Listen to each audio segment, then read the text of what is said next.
Pernah kepikiran nggak sih, kalau denger nama PT KAI, apa yang pertama kali muncul di kepala kalian? Pasti mikirnya cuma soal beli tiket kereta buat mudik atau jalan-jalan antar kota kan? Nah, siap-siap kaget, karena kenyataannya jauh lebih besar dari itu. Di balik lokomotif yang sering kita lihat seliweran, PT KAI ini sebenarnya mengoperasikan sebuah gurita bisnis raksasa. Cakupannya gila-gilaan, mulai dari logistik angkutan barang, ngurusin properti, kereta bandara, sampai lompatan teknologi kereta cepat yang lagi hype banget sekarang. Di sesi bedah materi kali ini, kita bakal kupas tuntas peta bisnis mereka dan ngelihat ke arah mana sih masa depan transportasi rel kita ini melaju. Yuk kita mulai. Tapi sebelum kita ngomongin seberapa raksasanya perusahaan ini sekarang, kita harus tarik mundur dikit buat ngelihat sejarahnya. Dari era pasca kemerdekaan dengan nama Jawatan Kereta Api, terus berubah jadi PJKA di tahun 71, ganti lagi jadi Perumka di tahun 91, sampai akhirnya mantep jadi PT KAI yang berstatus perseroan terbatas. Nah, perubahan ini tuh bukan sekedar ganti logo atau ganti seragam doang. Ini adalah pergeseran pola pikir yang fundamental banget. Dengan jadi PT, KAI sekarang bukan cuma pelayan publik murni yang nunggu disuapin negara, tapi mereka udah jadi entitas bisnis modern. Artinya apa? Mereka dituntut buat cari untung dan maksimalin aset supaya bisa terus bertahan dan bikin inovasi. Untuk ngebongkar semua itu, ini dia 5 poin utama yang bakal kita obrolin hari ini. Pertama, kita bahas 7 gurita bisnis PT KAI. Kedua, integrasi KRL dan transportasi publik. Ketiga, Hush dan era kereta cepat. Keempat, realitas keselamatan di perlintasan sebidang. Dan terakhir, gimana mereka ngakalin aset tua jadi wisata heritage. 1. 7 gurita bisnis PT KAI. Oke, kita masuk ke bagian pertama. Di balik selembar tiket kereta yang kalian beli, sebenarnya ada struktur bisnis yang super kompleks dari 7 anak usaha. Ini nih yang jadi mesin pencetak uangnya KAI. Ada KAI Logistik yang ngurusin angkutan barang dari batu bara sampai peti kemas. Ada KAI Services atau Reska yang bikin kalian bisa makan enak di atas kereta. Terus ada KAI Property yang tugasnya muterin aset lahan. Dan KAI Wisata buat ngurusin rekreasi sejarah. Buat penumpang spesifik, ada railing buat kereta bandara, KAI Komuter yang jadi urat nadi warga Jabodetabek, dan pastinya PT Pilar Sinergi BUMN Indonesia yang masuk di konsorsium kereta cepat. Poin pentingnya di sini, sektor non-penumpang kayak logistik dan properti itu krusial banget buat nyambung nyawa finansial perusahaan. Kenapa? Karena tiket penumpang kelas ekonomi dan komuter, kita itu harganya masih sangat bergantung sama subsidi negara atau PSO. 2. Integrasi KRL dan transportasi publik. Ngomongin soal layanan yang disubsidi, kita nggak bisa lepas dari denyut nadinya jutaan pekerja. KAI Komuter ini mengoperasikan jaringan rel warisan masa lalu yang sekarang menjelma jadi tulang punggung pergerakan warga. Apalagi di wilayah aglomerasi kayak Jabodetabek, Solo, dan Yogyakarta. Dengan ratusan stasiun yang beroperasi tiap hari, ini benar-benar sistem transportasi massal berbasis rel dengan jangkauan paling luas yang kita punya saat ini di Indonesia. Nah, yang menarik, di titik ini kita ngelihat dua dunia yang saling bertabrakan. Di satu sisi, ada sistem lama di mana KRL pakai rel peninggalan jadul dan butuh banget subsidi supaya tarifnya tetap murah meriah buat masyarakat. Emang sih, hampir semua transportasi massal di dunia itu nggak didesain buat cari untung dari tiket doang. Tapi di sisi lain, kita juga ngelihat modernisasi yang gila-gilaan. Stasiun dibikin keren, sistem bayarnya udah full digital, dan rutenya makin gampang nyambung sama layanan lain. Contohnya terintegrasi sama kereta bandara railing. Ini ngasih kita gambaran yang jelas, yang nantinya bakal seru banget kalau kita bandingin sama tantangan ngebangun sistem transportasi baru yang dari nol, kayak MRT atau LRT yang biaya per kilometernya selangit. 3. Wush dan era kereta cepat. Kalau bicara ambisi modernisasi Indonesia, nah disinilah puncaknya. Ini bukan cuma soal kereta yang jalannya lebih ngebut ya, ini tuh murni lompatan teknologi raksasa. Buat konteks aja, sistem kereta konvensional kita itu jalan di atas rel ukuran 1067 mm. Sementara Wush itu dibangun pakai rel standard gauge kelas dunia ukuran 1435 mm.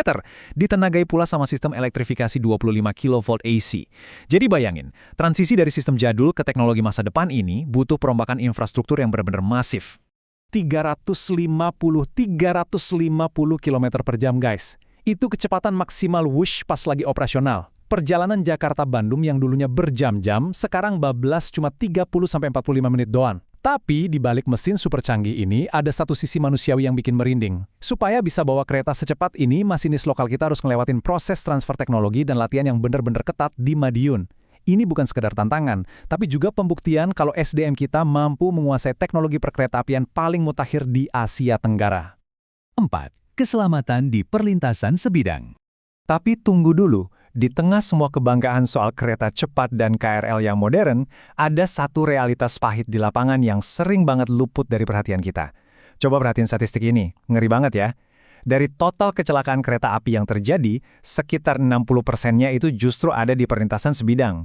Perlintasan liar yang nggak ada palang pintunya, yang nggak dijaga, itu jadi penyumbang nyawa melayang paling besar pas ada kereta lewat. Ini benar-benar isu keselamatan yang udah kronis dan nggak bisa kita anggap remeh. Terus, kenapa sih masalah ini kayaknya susah banget diselesain? Akar masalahnya ternyata ada di dilema wewenang, ditambah urusan perut. Gini, PT KAI itu tugasnya mastiin kereta jalan dengan aman di jalur resmi. Nah, pas ada jalan tikus atau perlintasan liar yang dibikin warga buat nyebrang rel, yang punya wewenang buat ngevaluasi dan nutup jalan itu sebenarnya adalah pemerintah daerah atau dinas perhubungan. Tapi, pas Pemda mau nutup, warganya nolak keras. Kenapa? Karena perlintasan itu udah jadi urat nadi ekonomi desa mereka. Jalan pintas paling cepat buat ke pasar atau ke sawah. Tumpang tindih tanggung jawab sama realitas sosial inilah yang bikin urusan perlintasan sebidang ini pelik banget, serba salah. 5. Optimalisasi aset dan wisata heritage. Sekarang kita geser sedikit dari pinggiran rel dan ngomongin soal stasiun-stasiun tua dan lahan milik negara. Gimana caranya masa lalu bisa diubah jadi duit di masa depan? Nah, ngurusin aset sejarah ini tuh ibarat pedang bermata dua. Di satu sisi, niatnya mau revitalisasi, tapi ujung-ujungnya malah jadi konflik lahan. Contohnya kayak penertiban pemukiman di Anyer Dalam Bandung atau sengketa sama pedagang di kawasan Stasiun Semut, Surabaya. Ya wajar ada gesekan, karena ini berbenturan sama warga yang udah tinggal di sana puluhan tahun. Tapi di sisi lain, kalau aset itu berhasil diberesin secara legal, hasilnya luar biasa. Kita bisa lihat munculnya ruang ekonomi kreatif modern, kayak kawasan terpadu Laswi City Heritage di Bandung. Dan bukti nyatanya bisa kita lihat dari inisiatif KAI Wisata ini. Mereka nggak cuma ngebersihin debu di gedung tua, tapi nyiptain sebuah ekosistem pariwisata yang beneran hidup. Lewat program Heritage Trip, mereka bikin paket wisata yang nyambungin ikon Lawang Sewu di Semarang langsung ke Museum Kereta Api Ambarawa. Bayarnya udah gampang banget pakai QRS. Yang lebih asik lagi, tempat bersejarah ini sekarang jadi wadah buat anak muda berkreasi. Contohnya lewat acara Lawang Sewu Short Film Festival. Targetnya nggak main-main, 2 juta pengunjung per tahun.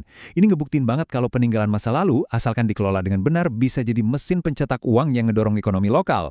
Jadi kalau kita tarik benang merah dari semua bedah materi kita hari ini, satu hal yang paling jelas adalah PT KAI ini sebenarnya miniatur dari ekonomi Indonesia itu sendiri.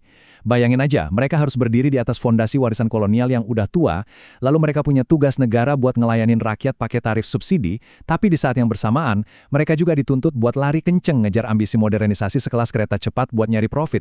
Ini adalah tarian keseimbangan yang super rumit, tapi penuh harapan buat masa depan transportasi kita. Nah, kita udah bongkar habis-habisan nih fondasi bisnis kereta api nasional kita hari ini. Dari tiket KRL yang disubsidi, sampai kehebatan teknologi Wush yang bikin melongo. Pertanyaannya sekarang, buat sesi bedah materi selanjutnya, topik transportasi publik mana lagi yang pengen banget kalian kupas?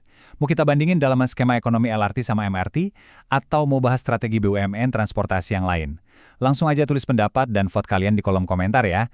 Terima kasih banyak udah ngikutin pembahasan hari ini. Tetap kritis, tetap belajar, dan sampai jumpa di materi kita berikutnya.